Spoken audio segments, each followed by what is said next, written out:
Ladies and gentlemen, about 3 years ago I returned from London back to South Africa, and I made a movie about why I came home and how great it has been to be home. Now that movie's on YouTube and we've had thousands and thousands of people watch it, and it's incredible the response I get from people. Some of them are very, very positive, and some of them like the motivation in terms of coming home, and a lot of them are very, very negative about all the problems in South Africa. Well, I've got this burning desire, this inner intention to communicate and to let you know. It's been now nearly 3 years. I'm here in Cape Town on one of the most magnificent days. You can see Table Mountain as my backdrop. I'm actually staying at my apartment here in Cape Town. I spent yesterday kite surfing, and I'm very, very disappointed to say today I'm not kite surfing because there's no wind. It's an absolutely magnificent day here in Cape Town. But you asked me why I'm making this movie. I'm making this movie because South Africa does have problems, just like every other country in the world, but it's also got fantastic opportunity.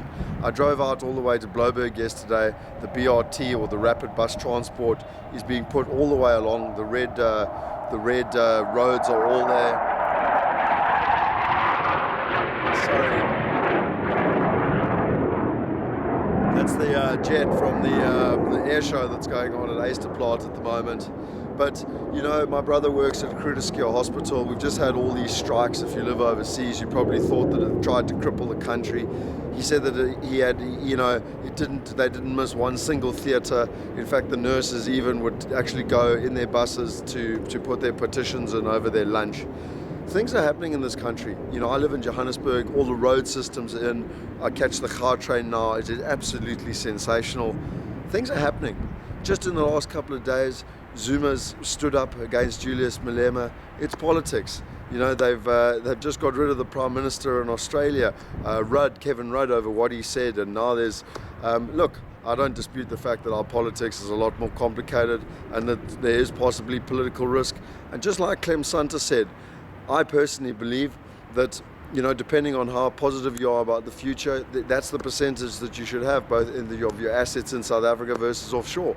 I personally am about a 70 or 80%, and therefore I have 70 to 80% of my assets here in this country, and I have 20% of my assets offshore.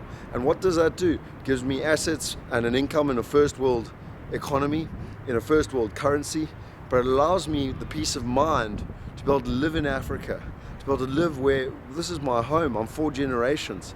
This is where I'm from. This is where I belong.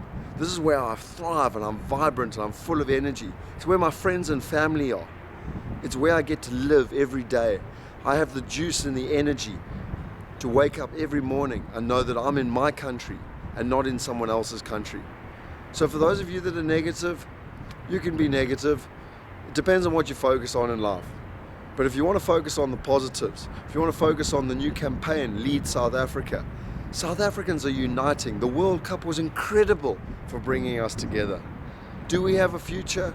I honestly and truly do believe that everyone in this country wants it to work so badly.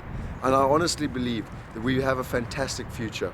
So for those of you that are thinking of coming home, or even thinking of what the future is, there's plenty of other countries out there. I've been privileged to travel all over the world. I go to Australia regularly.